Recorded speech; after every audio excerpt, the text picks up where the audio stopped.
37 section में एक line लिखी है जिसको देखकर अक्सर लोग डरते भी हैं, या फिर जो खुद वकील साहब या नए कोई भी लॉ स्टूडेंट है, नए वकील साहब अभी नए वकील बने हैं, अभी वो प्रैक्टिस में है, अभी प्रैक्टिकली पूरी तरह से जिनकी अभी कोर्ट में प्रैक्टिस शुरू नहीं हुई है, वो इस सेक्शन में एक लाइन को पढ़ते हैं, offences to be cognizable and non bailable. पर मैं आपको बता दूं कि अगर आप एनडीपीएस एक्ट में किसी भी तरह से आपका नाम आया है, 3 साल तक की सजा है या फिर ज्यादा की भी सजा है, तो यहां पर एक जजमेंट काम करता है, Balchand Jain versus state of MP 1977। दोस्तों, एनडीपीएस एक्ट की जब हम बात करते हैं, एनडीपीएस एक्ट को लेकर बहुत सारे लोगों में या वो एक्यूज जो जेल में है या फिर जिन पर एनडीपीएस एक्ट के तहत धाराओं में, सेक्शंस में जिनके अगेंस्ट एफआईआर दर्ज हुई है, उन्होंने सुना है जेल के अंदर या फिर सुना है लोगों से या कुछ वकील साहब से भी सुना है कि section 37 of NDPS act, the narcotic drug and psychotropic substance act 1985, इस एक्ट का एनडीपीएस एक्ट 1985 का जो सेक्शन 37 है वो ये कहता है कि किसी भी सेक्शन में, किसी भी धारा के तहत अगर आपका मुकदमा दर्ज हुआ है तो आपको बेल नहीं मिलेगी, वो नॉन बेलेबल है।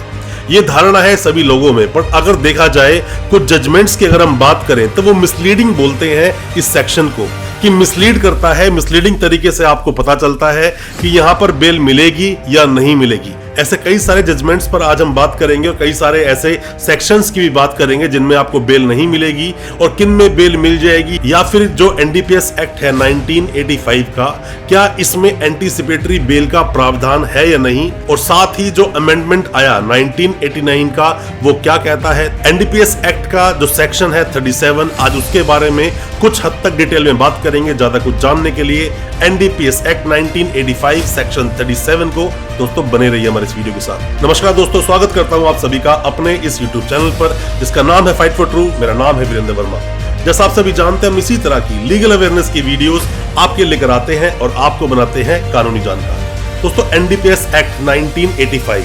The narcotic drug and psychotropic substance act 1985, इसका सेक्शन है 37 सेक्शन में एक लाइन लिखी है जिसको देखकर अक्सर लोग डरते भी हैं, या फिर जो खुद वकील साहब या नए कोई भी लॉ स्टूडेंट है, नए वकील साहब अभी नए वकील बने हैं, अभी वो प्रैक्टिस में है, अभी प्रैक्टिकली पूरी तरह से जिनकी अभी कोर्ट में प्रैक्टिस शुरू नहीं हुई है, वो इस सेक्शन में एक लाइन को पढ़ते हैं, offences to be cognizable and non bailable. मतलब कि जितने भी तरह के अपराध हैं वो सभी कॉग्निजेबल हैं, मतलब संज्ञेय हैं, और साथ में ही नॉन बेलेबल है जिसके अंदर की बेल नहीं होती। दोस्तों, कुछ जजमेंट्स की मैं बात करूंगा जिन जजमेंट्स में ये बताया गया कि कुछ सेक्शंस जो हैं वो इसके बेलेबल भी हैं, जैसे कि साजी वर्सेस स्टेट ऑफ केरला 2004 का ये जजमेंट है, आप इसको देख सकते हैं, या फिर मैथ्यू अलियास राजू जो कि स्टेट ऑफ केरला का है 2008 का, इसको भी आप देख सकते हैं। एक और जजमेंट, थर्ड जजमेंट मैं आपको देता हूं जिसमें Stephen Muller versus state of Maharashtra 2010 का मामला है। दोस्तों, इन तीनों ही जजमेंट्स में ये बातें बताई गई कि जो सेक्शन 37 है वो मिसलीड करता है कुछ तरीके से, और मैं आपको बताऊं तो सीआरपीसी का यहीं पर जब सेक्शन 2 पढ़ते हैं तो वहां पर मेंशन किया गया है कि बेलेबल क्या है, बेलेबल ऑफेंसेस कौन से होते हैं। दोस्तों, एनडीपीएस एक्ट के अंदर भी जितने भी मामले 3 साल तक की सजा के हैं वो सभी बेलेबल हैं, जिनके अंदर आप बेल ले सकते हैं, घबराने की इतनी जरूरत नहीं है। पर हाँ, जितने भी वो मामले जो कि सेक्शन 19, सेक्शन 24, सेक्शन 27A और सभी कमर्शियल क्वांटिटी के मामले, मैं दोबारा रिपीट करता हूं इसको, सेक्शन 19, सेक्शन 24, सेक्शन 27A और सभी कमर्शियल क्वांटिटी के मामले जिनके अंदर आपको आसानी से बेल नहीं मिलेगी, और इसमें बेल ना देने का जल्दी से ही प्रावधान है। इसमें आपको तरीके से ट्रायल को फेस करना पड़ेगा और बेल लेना आपके लिए बहुत मुश्किल भी हो सकता है। पर हाँ, बेल आप लगाएं जरूर, पुरजोर तरीके से अपनी बेल लगाएं, पूरे एविडेंसेस के साथ में लगाएं, और जितना अच्छे से आप अपने केस को परफॉर्म कर सके वो बहुत अच्छी बात है। दोस्तों, एनडीपीएस एक्ट में होता क्या है कि इसके अंदर ऐसा माना जाता है जैसे ही केस शुरू होता है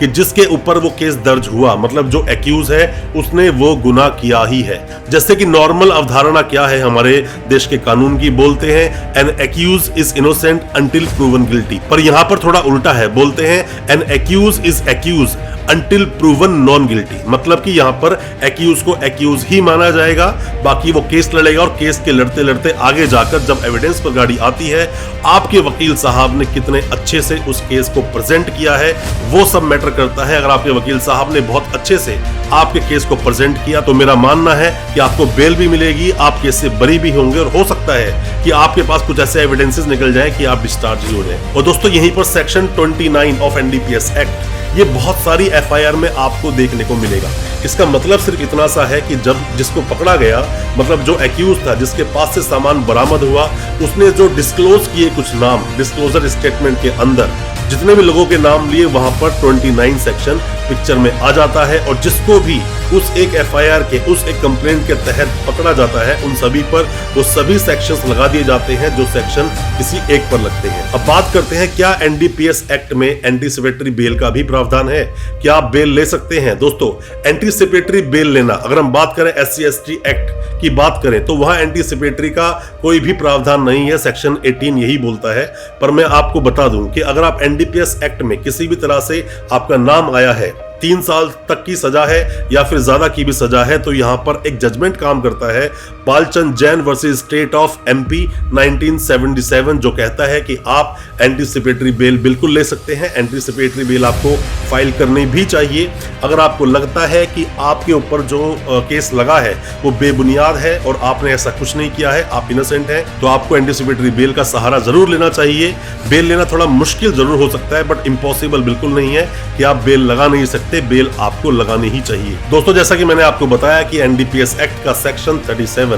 थोड़ा मिसलीडिंग है। ये मिसलीडिंग सिर्फ इसलिए ही है क्योंकि इसके अंदर लिखा हुआ है offences to be cognizable and non bailable, और इसी को देखकर लोग ये समझ लेते हैं कि नॉन बेलेबल है, आसानी से बेल नहीं होगी या फिर बेल होगी ही नहीं। अगर आप बात करें 1985 में जो मेन एक्ट आया था उसमें सिर्फ इतना लिखा हुआ था कि जितने भी इसमें अपराध हैं वो सभी संज्ञेय होंगे, उसमें बेल लेना या ना लेने वाला शब्द कहीं पर था ही नहीं। पर जब 1989 में एक अमेंडमेंट आया, अमेंडमेंट के बाद में यहां मेंशन किया गया, उसके अंदर जो लाइन आज आप इसके अंदर देखते हैं वह मेंशन है offences to be cognizable and non bailable. दोस्तों जैसा कि मैंने पिछली काफी वीडियोस में आपको बताया है कि जो एनडीपीएस एक्ट है वो एक स्पेशल लॉ है, स्पेशल एक्ट है। ये स्पेशल एक्ट के बारे में अगर आप पढ़ना चाहते हो तो आप आईपीसी के सेक्शन 41 को देखेंगे, वहां पर स्पेशल लॉ के बारे में लिखा हुआ है, कुछ मेंशन है। इसके अंदर होता क्या है एनडीपीएस के अंदर कि जब भी कोई पनिशमेंट किसी को दी जाती है तो पनिशमेंट के साथ साथ फाइन का भी यहां पर प्रावधान है। बट आईपीसी में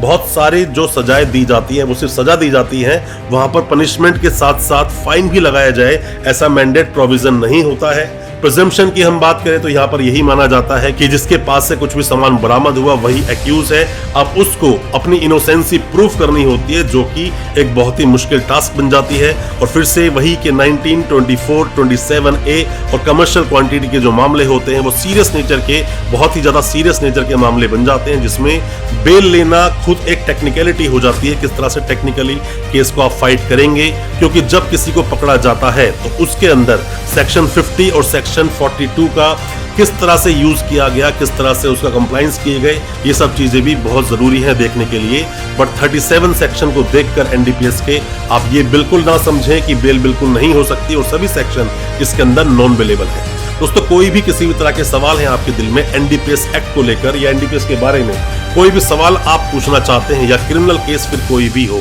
आप कमेंट बॉक्स में अपने सवालों को पूछें, हम उस पर आपको रिप्लाई जरूर करेंगे। और नेक्स्ट वीडियो आप किस पर चाहते हैं, किस टॉपिक पर चाहते हैं, किस सेक्शन पर चाहते हैं, किस एक्ट पर चाहते हैं, आप जरूर बताएं ताकि हम वो वीडियो आपके लिए लेकर आ सके और आपको और ज्यादा कानूनी जानकार बना सके। दोस्तों अच्छा लगा आज का वीडियो, हमारी वीडियो को ज्यादा से ज्यादा अपने दोस्तों परिजन परिवार में शेयर करें ताकि वो भी अपने आप को कानूनी जानकार बना सके। बहुत बहुत शुक्रिया दोस्तों, धन्यवाद हमारे इस वीडियो के साथ बने रहने के लिए।